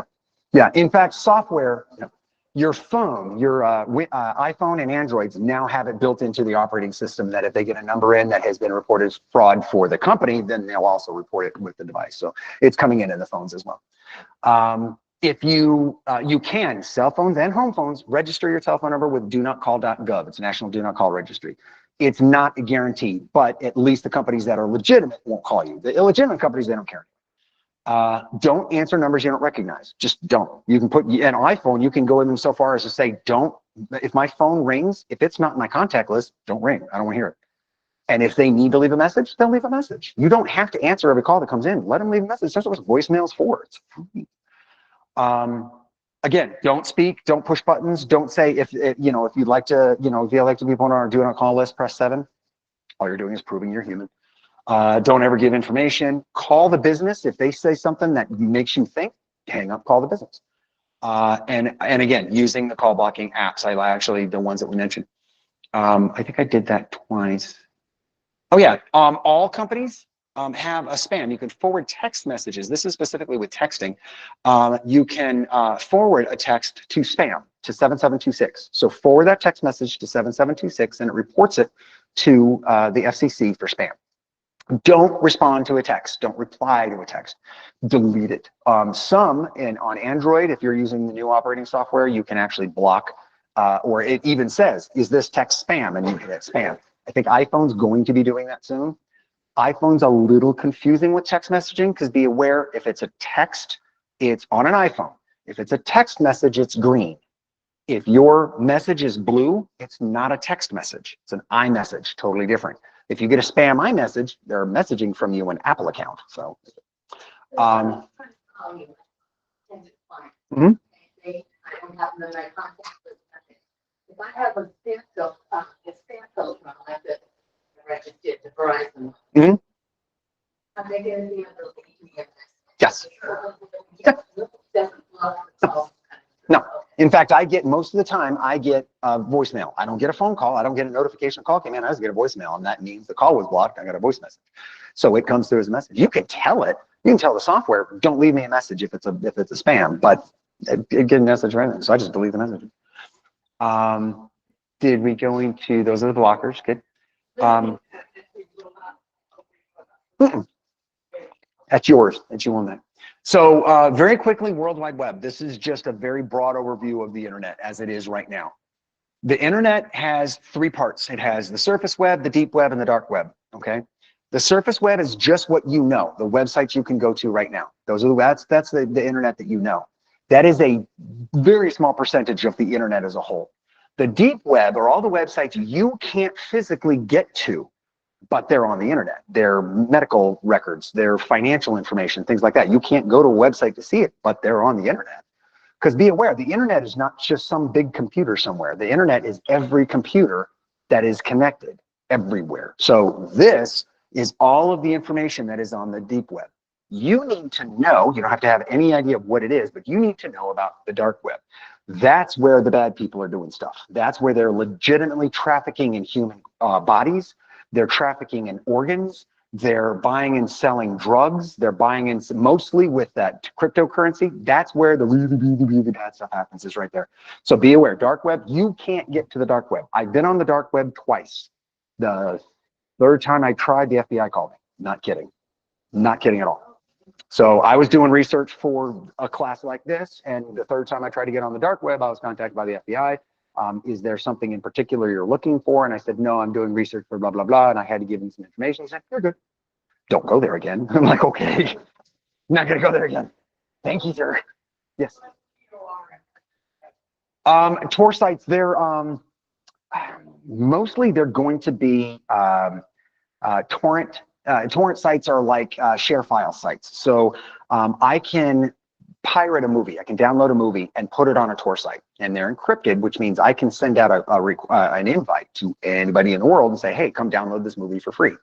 Those are the kind of sites that when you try to go to those, no, you're not going to that site, but that's where the data is stored on the Tor sites. But it's legitimate torrent sites. It's theft. You're stealing electronic data and you're sharing it with other people. Peer-to-peer was big back in the early 20s or early 2000s. It was like these websites that you could download all the music you wanted for free, like LimeWire and all that kind of stuff on the website. Those are all illegal, but they were skirting the legality because they weren't selling data, they were sharing data. And at what point does something become intellectual property? Music is not intellectual property until it's sold. So if you're sharing it with somebody else, it had been sold, it's not sold anymore. So I'm not selling it, I'm sharing it. Is that legal? No, not anymore. So that's what that is. And then private communications, that's where you're having, you know, drug dealers talking to each other and stuff like that. That's kind of the deep web, it's really anything you can't get with a search engine on or the deep web, excuse me, not the dark web. It's really anything, all the intranets, the web platforms, your social networking data, not necessarily the actual website to social network, but the data that's all stored there. Gaming systems are all stored there, that kind of stuff. And then the dark, that's where really bad things. You may have heard that that's where all the bad stuff happens. It really is. That's where all the bad stuff happens. If you're on the dark web, you are most likely a drug dealer, or you're a felon, or you wanted in 17 different countries. You're a bad person. That's just why the FBI called me. Now the FTC, they do everything regarding fraud, whether it's physical fraud, social media, online, electronic, everything. FTC.gov, great place to go if you need to file a complaint, if you need to file a concern, you can file anything you want that will be investigated. Takes a while. You can definitely, absolutely want to report identity theft. So there's 3 different places you want to report identity theft. Number 1, to your banking institution, if you are, if you know you're subject to it, the law enforcement agency in your area, your local law enforcement, and the FTC. There's others, because anybody else that have any access, like Social Security, things like that, they want to know too. And then that's also a good place to check for recent scams as well, because things update. This workshop is updated on a regular basis every time I go in there for something new. And again, just verify. One of my favorite quotes, Ronald Reagan said, "Trust but verify." I am going to trust you until you give me a reason not to, but I'm not going to give you enough trust to do me any harm. Okay. So that is that. Now, very quickly, I know I think we're over time, but I do want to cover with you one other thing. So I created a dedicated workshop specifically for one of the banes of anybody's existence. Just misery that everybody has to deal with and just makes everybody, oh God, I hate it. This picture is specific because if your passwords were keys, everybody would look like a janitor.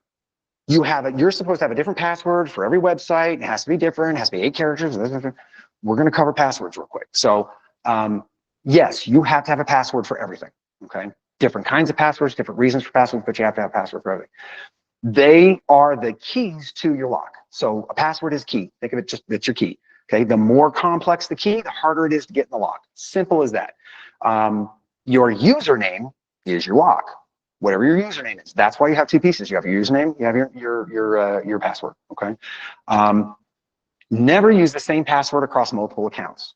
So if your password is the same in more than one place, change that password. If you're on Google and you save your contacts or your passwords in Google, it will tell you, hey, this password is the same as another password, consider changing it. Or this password was exposed in a hack, you may want to change the passwords. Apple does the exact same thing if you save your passwords in one of those 2 things, but we'll talk more about where to save. Update your passwords regularly. Now, with that said, I do not change my passwords every year. You leave them, they're good. Normally, you have to change them when you forget it. You have to update it because you can never know what your password was. You can only change it to something new. Avoid using personal information in your passwords. Don't put your year of birth in password. Don't put your birthday in your password. Don't put your last name in your password. We'll cover what you do in passwords here in a second. And avoid using real words. There's a trick. And I'm not just giving you rules. I'm actually going to show you the trick. And I've actually been told I should print this, and I haven't yet. So there are 2 essential password rules to consider anytime you create it: the length of the password and how complex it is. So passwords need to be a minimum of a certain length. Every website has a different rule. And it needs to have certain complexities. It has to have uppercase and lowercase and numbers and letters and a special character in some cases, things like that, okay? So those are the 2 password considerations when you're doing it. It has to be at least 99% of the time, most websites, it has to be at least 8 characters long. Normally, it can't be more than 25. Who's gonna do that? Has to have uppercase, has to have lowercase, has to have numbers, and it should and can have special characters. Any one of the special characters you choose, whatever you like. Here's my trick, I think. Oh, for example, password 123, not a good password. The stronger the password, the better. Like you can see this password down here, very, very strong. The stars aren't necessarily stars. The stars are something other than what it is, but that's right. Now, here's why. If your password is less than 8 characters and only has lowercase letters, it can be instantly found by a computer. You're not trying to fake a password for a human being. You're trying to keep a computer from figuring it out. So if it's 8 characters and it's just letters, they can instantly crack that password. If it's at least 1 uppercase, now it's 22 minutes if it's 8 characters long, but you can see how this trend goes, okay? The more complex you make it and the longer you make it, the longer it takes to hack that password. It takes 34.5 years, or excuse me, 34,500 years to hack my passwords because they meet that criteria. My passwords are minimum of 12 characters, numbers and letters, uppercase and lowercase, and special characters. And I'll teach you how to do that without having to remember every single password you use. So here's your trick. You create one core password, whatever you want it to be. Here's my core password. My password is sunshine 55. That's my password, okay? Sunshine 55, capital S, okay? Because I have to have capital letter. But I need to add something. So add to that password, I'm gonna do the first capital S. The second S is a $sign for the S. The I is an exclamation point, and then 55. So that's enough characters, right? So it's got all the requirements. It's an uppercase, it's a lowercase, it has special characters, everything. Every single password I have is sunshine 55, capital S, second S is a $sign, I is an exclamation point, 55. Cool. I am good on every site. What I do is at the end of every single password I create, I use 3 or 4 letters that reference what I'm logging into. If I'm going to wellsfargo.com, it's sunshine55, WELL. If it's Bank of America, it's sunshine55, B of A. If it's Apple, it's sunshine55, APP. Not one address, not one password is the same as any other password I have. Nobody can figure that out. Nobody knows what my core password is, so nobody can know that that core password with something I reference at the end will ever be something you can figure out. And you can now know every single password you need by knowing your core password and the letters you put at the end of whatever you're logging into, because that's all you need. It's that simple as that. Now, you can even put the core at the beginning. It doesn't have to be at the end. It can be anywhere you want. It's whatever you like as a memory to you. So my core, my password system means I can get it everywhere. Now, I will still use a password keeper, okay? Password keepers, 88, I'm sorry, I lied. So that's my password right there, sunshine88. I think I did it the other way around. So I said S and Kevin, so you can see it. And Facebook, it's sunshine88 face, sunshine88 well, sunshine88 Emma's. Whatever it is, I log in, that's my password for every single site. I know exactly what it is. Now I save my passwords in Google because I use Google Chrome no matter where I go. I use it on my phone, I use it on my iPhone, my iPad, doesn't matter. When I go to a website, it automatically enters my password for me. Now, I like that for 2 reasons. Oh, excuse me. Our online, hang on a second. I like that for 2 reasons. Number 1, and the most important reason to me, is that the website has been verified that it is a real website, and because Google is not going to put my website information or put my information into website unless it knows it's an accurate website. Okay. So what that means is if I go to wellsfargo.com, but I'm really not at wellsfargo.com, I'm at melsfargo.com, Google's not going to put in my information. So I know it's not a real site because Google didn't recognize that website. So if I click on a link and it's not a real link, Google, yeah. I save my password for everything on my phone and on my computer. My computer is password protected. My phone is password protected. They're both encrypted. And if it's out of my hands for longer than 5 minutes, I go on another computer and I block it and I wipe the phone. If I know my phone's been stolen, I can remotely go in and wipe out the phone. Nobody can get it. But my information is secured and saved on a secure server, on a safe server, on a server I trust and I know. I'm not saying you have to do that. I'm not saying you should absolutely save everything in a password saver and a password keeper. I like password keepers. I like them. I use, it's the only one I use is Google. But the other thing you can do is just as securely as you find them, save your password somewhere. If you need a password keeper, save it and download from the whatever store, download a simple little password keeper. It's a password protected app. You open it up, it has your passwords. The problem is you have to update that. If you don't put the password in somewhere that you save your passwords, when you need it the next time, you won't know what the password is. So that's the problem. Some people actually keep their passwords safe, but they don't update them. If they change their password, they don't update it. So I'm trying to log into the system and I can't get in. Well, you changed your password 6 months ago. You never did the update. Now you've locked your account. Now you have to call special services in order to get your account unlocked. That's what I wanted to talk about. Past my life, we can talk about it later. I have started going into certain websites and if I password and I'll take the secure password. And I hit save password. Go back here, I put my information in, incorrect password. Well, I don't even know what the hell that password is because it's a secure password. It's supposed to be safe. That's why I do not, number one, use secure, say, create a password for me. On Apple or Android, I don't do that. I want control over my password because if I'm not on my phone, I don't know my password. My phone saved it. Great. Nobody else did. So I do this trick. I do this for everything. Okay. And I have gone so far as gone into every single thing I have a password with and I updated my password. You just sit, it takes you some time. You don't do it all at once, but it takes time.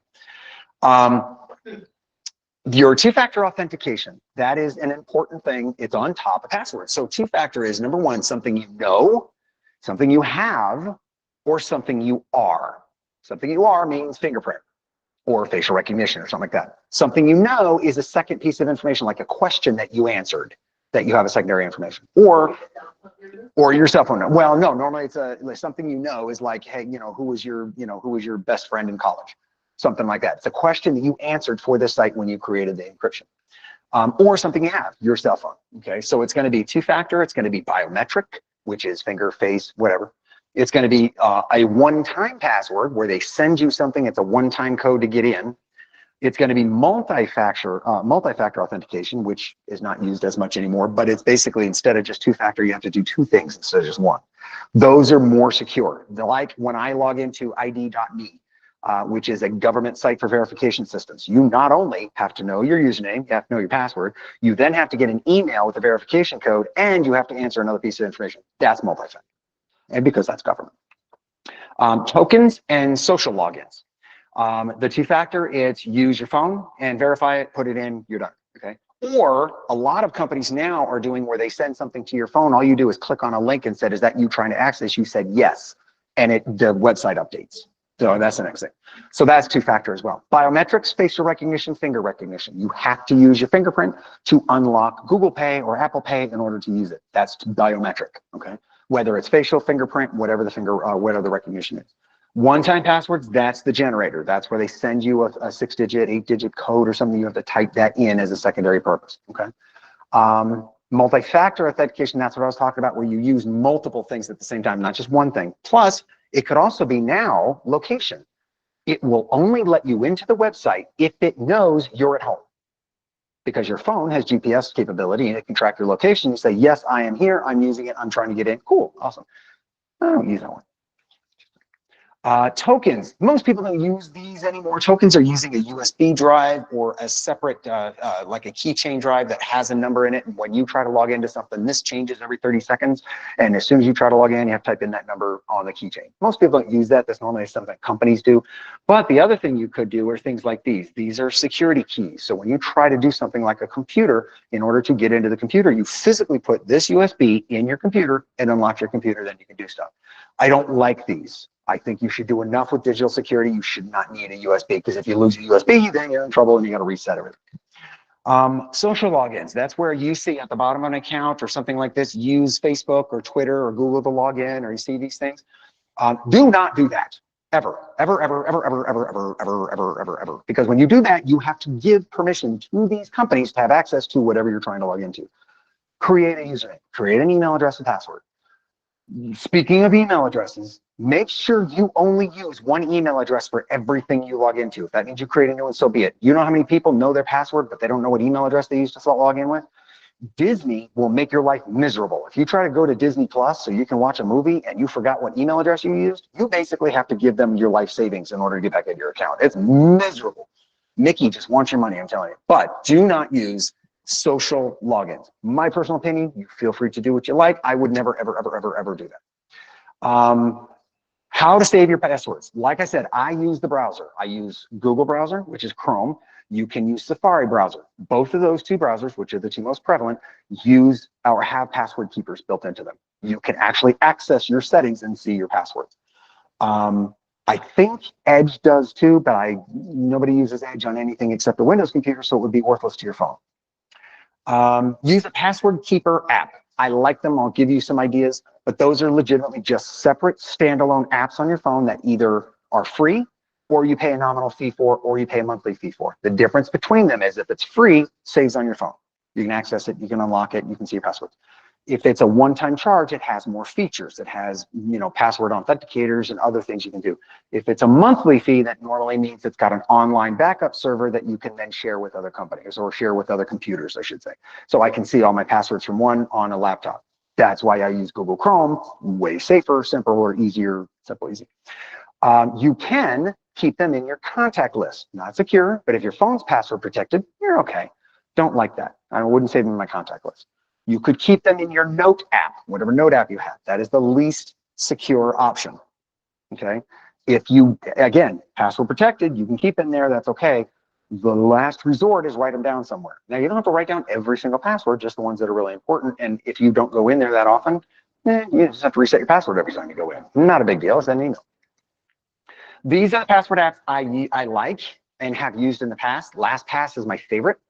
Dashlane is my second favorite, and KeePass is going to be my third. So in order, those are the top three. I don't mind Keep. It's way too, you have to have a different thing for, like, when you do a credit card, you save your credit card and it's got to be a different, I just like something, here's the name of the company, here's my username, here's my password. That's all I care about. But yeah, those are ones to try out. Most of them are free. Some of them have a nominal fee or a monthly fee or something like that. You figure out what you want to use. And of course, every time you go onto the store, App Store or Google Play Store, there are reviews and the number of downloads. Look at both of those as a determination of an app. The more downloads, the more trustworthy it is, because the more people have used it and determined the worthiness of it. The higher the rating, of course, the better. But if you have a 4-star rating, but only 50,000 downloads, compared to something with a 3-star rating and 5 million downloads, probably going to go to the 5 million download with only 3 stars. Way more people have downloaded it, but they don't have as good ratings. But same thing with Amazon, by the way. You don't always just look at the high stars, because sometimes you'll get 20 ratings and it's high stars and it's Amazon putting it in. Not really.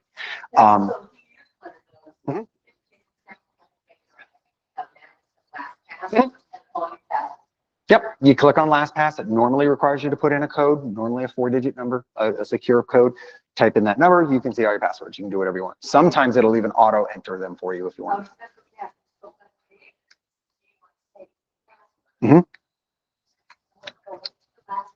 No, if you're on a browser and it says, do you want to save this password? It's your browser asking you to save that password, not this app. Yes. None of these apps will communicate with any application or any service on your phone at all. So it will not auto. Google will, for the most part now, will any website you go to automatically log in, but also will save your passwords for applications. I like that because I have applications that I download once a month, like a bill paying app. I don't leave those bill paying apps on my phone. I delete them when I need them. I download it. I log in, pay the bill, delete the app when I'm done. I do not leave things on my phone. I don't leave the McDonald's app on my phone. My wife does. She says, every time I go in there, I get a free fry. Okay, great. I'm selling my information to McDonald's for a free set of French fries. Oh, goody. They know my location. They know where I buy stuff. They know how I do. I don't know. I don't need Ronald to know everything about me just to get free fries.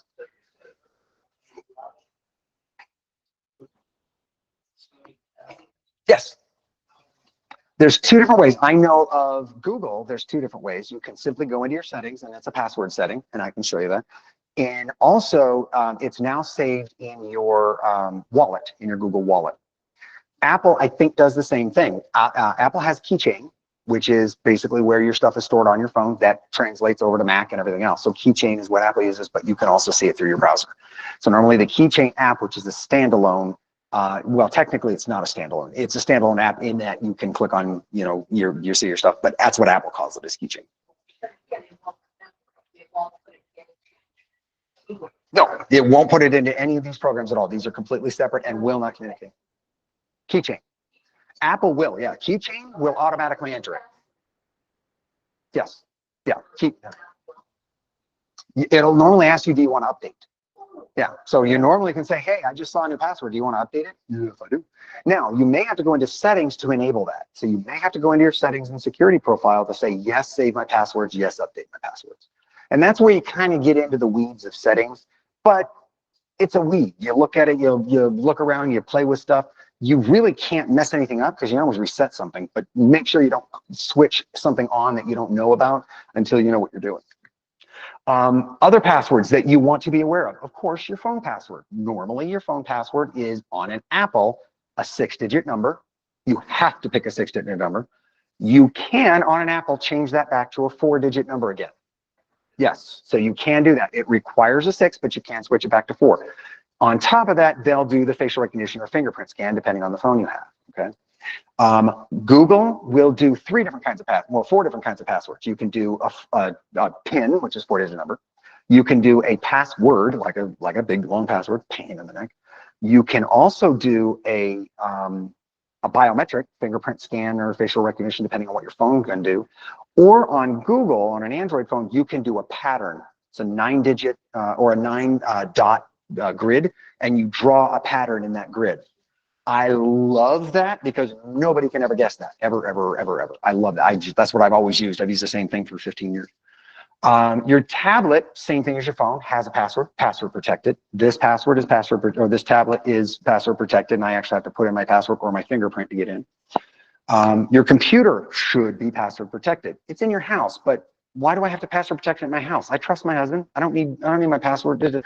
Somebody breaks into your house, they have your computer has all your passwords on it from your phone, you're gone. So password protected, 4-digit number, beep, beep, beep, beep, you're done. Yes, ma'am. Yeah, so if you're doing fingerprints, they work for a while and then they go up anymore. Reprogram them. Yeah, on a regular basis, yeah. What Here's the trick with fingerprints. time? No, Update again? Or- your fingerprints change. Be aware, they do. From time to time, you do more yard work, your fingerprint wears down a little bit, it's harder to do. Here's how you make your fingerprint way more effective on any device you have, okay? When you go into your fingerprint scan, whatever your primary finger is going to be, okay, whatever your finger is going to be, program that finger into your fingerprint scanner. And you do it this way, and then you move it around, and then you do the edges, and you do that, okay? Then you go in and add a second finger, the same finger again. And that way you move it even around more. All you're doing is every time when you're doing a fingerprint scan, when your phone buzzes, what it's really doing, there's a camera underneath the button that's looking at your finger and taking a picture. So the more pictures the phone has to compare it to, the more accurate it's going to be when it goes to unlock your finger. So that's what you do. So you program your primary finger twice. If you do, like for example, my phone, I've got the fingerprint scanner here on the side. So I can either just put my finger here and it's unlocked. I'm back in Starbucks. That my phone has it on the side. So this is an Android Motorola, so it has the fingerprint scanner here. So it doesn't matter whether it's this thumb, or because it's sometimes in my left hand, I can use this finger and unlock it like that too. So it doesn't matter how I grab my phone. This will unlock it, this will unlock it, this will unlock it. And that's what you do. When you're using your phone, think to yourself, how am I going to unlock my phone? If it's sitting on the table and I want to unlock it, I don't want to have to pick it up, manipulate it, and then put my finger. So I'm going to use my finger and go, boop, and I unlocked it. Okay, so program your primary finger twice and program the other fingers to work however you'd like them to go. Normally, if not, depending if your fingerprint scanner is underneath your screen or if it's your button, both thumbs, normally your predominant hand do twice, and both index fingers. Not normally, because normally you're not going to use this index. So these 3 fingers are pretty much all you really need, okay? Or your primary finger, whatever it is. Your home Wi-Fi password, something a lot of people don't think about, but you have to. If you got service from Cox, you need to make sure that the password or the username and password that you have with Cox or CenturyLink or whoever you have is or has been changed. The broadcast name should be completely different. and the password should be completely different. If it's the same as what came with the box, you are basically just opening your doors with the wide open, going, come on in, steal everything you want. It's right here for you. Just steal anything you want, okay? So change your broadcast name, change your password. Most routers now have two different broadcast channels. They have 2.4 gig and they have 5 gig. So your password or your Wi-Fi may have, your something, and then the other one is 5, something 5 Wi-Fi, whatever. The dumb reason behind that is because they're two different broadcasting signals. One, 2.4, very powerful, goes out far, very powerful, but not very fast. 5, way, way faster, but doesn't go as far. So you can manipulate and set up your router however you want. Both of mine, the exact same name. And my devices will pick which one is smarter. So if you have the option, go into both and change them to the exact same name. And your devices will determine, do I need 2.4, or do I need 5? And if I can do 5, I'll just do it. So that's how you do that. Now the password, again, make it a secure password. You don't have to go to the same extreme, but I would still say make it your core password, Wi-Fi. Simple. You only need to log into it once. All your devices will stay logged in. If you need to log in again or need to give it to a family member, if you trust them enough to give them the password, then give it to them. If you don't trust them enough to give them the password, all routers have a guest option. So you can have a secondary Wi-Fi router as a guest option if you want to. And of course, your debit credit card PIN, make it 6. If you don't have your debit card or your credit card number as a security code with 6 digits instead of 4, you should. And that graph that showed how quick something get hacked, 4 digits can get hacked in under 15 seconds. 6 digits takes over 15 minutes, which means you'd have to have your card in that thing for 15 minutes for it to hit. You're never going to do that. So just a suggestion, don't have to. And again, same thing. Don't forget your passwords. You're going to forget your passwords. Everybody forgets their passwords. Just know it's simply easy to reset. Use the tools you have. Make sure companies have your phone number. If you change your phone number, make sure you update the websites that has your phone number as a secondary form of authentication. If you lose your iPhone, your life is miserable trying to get back into your Apple account. Because what's the one thing you have to have in order to access your Apple account online? Your phone. You can do your password. I know my password, but no, it has to send a message to my. I don't have a phone. I have an iPad. So if I'm not home, I can't get into my Apple account. That's why smartwatches are becoming more and more popular, is because the smartwatch option gives you that extra level of I now have my watch set up that I can use my watch to pay. So I don't take my phone with me when I go somewhere. I use my watch to pay. iPhone or Apple watches can do it. All the fall protection, security, everything that comes with the watch, totally worth it. Totally worth the $5 a month or $10 a month you pay for it, whatever it is. If it's something you like the technology. If you don't worry about it. That's it. That's my spiel. I know I went quick at the end because there wasn't much. Does anybody, no, thank you. Does anybody have any questions, concerns, major psychological? Yes. So, I don't click on links. Good. And I was checking all that on the queue. I've covered my camera, but I have biometrics. Mhm. And we had a VPN on both of our laptops and her iPad and phones. So suggest VPN. I don't. I have one. I rarely use it. VPN, if you're not familiar, VPN is a virtual private network. It's a piece of software you use on a hardware device that when you're trying to get on the internet or do something on the internet, you're going through a private, secure version of it. So let's say, for example, I am trying to get on the internet. The internet is a big lane superhighway, right? I'm going to jump on the internet and I'm going to drive down the highway on the internet. A VPN would be the equivalent of having a private separate road that when you're on there, nobody else can see you on the internet. Nobody knows who you are. Nobody knows where you are. Nobody knows anything about you. And anything you send or receive is completely safe and encrypted. Okay, that's what VPNs are for. For example, I use the VPN, and I lied. I use VPN every day, but it's for work. So I have to log into my company's VPN. So does my wife. She works for the state. She has to log into a company VPN, sends her message to her phone that says, "Is this you? Are you trying to get in?" And then we go to work. We do all of our stuff. Personally, unless you are transmitting large amounts of financial data on a regular basis, you don't need a VPN. The encryption and the security a website provides is way more than most anybody needs. You just don't need all that encryption. You don't need all that safety. You can. The only thing I used to use VPNs for is when I was sharing movies. Or there's something that I wanted to see on Netflix that wasn't available in the United States. So I jump on my VPN and tell them I'm in France. And then I can watch anything I want because Netflix says, oh, you're in France. Because I can tell the VPN I am wherever I want to be and I am whoever I want to be.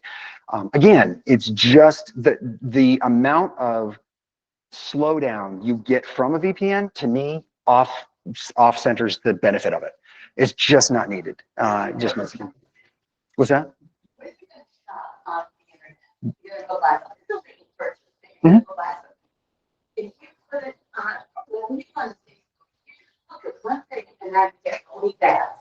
Yep. And that's not it. Yep. If you do that, you will, and that's not that. So, Yeah. benefit. Yeah, and I do all of my virtually all the shopping online. And I don't know if it's a word or not. I have never been the victim of identity theft, social scams, social online, and I am on the grid more than anybody you'll ever know. My entire life is on the grid. If you want to find out something about me, if you get my passwords, you'll know everything about me. You'll know my blood type. You'll know my sperm count if you look hard enough. I mean, there's all my information's out there. My information's never been stolen because I am very, very cognizant of information that could be released, and I look at stuff and I trust but verify.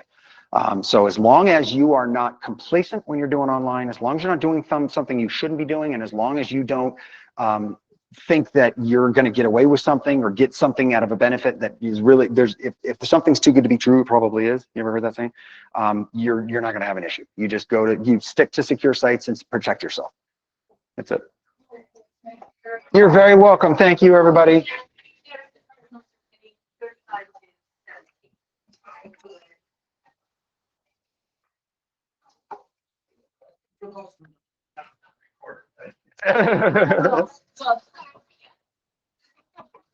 And I'm going to start this one. You're very welcome.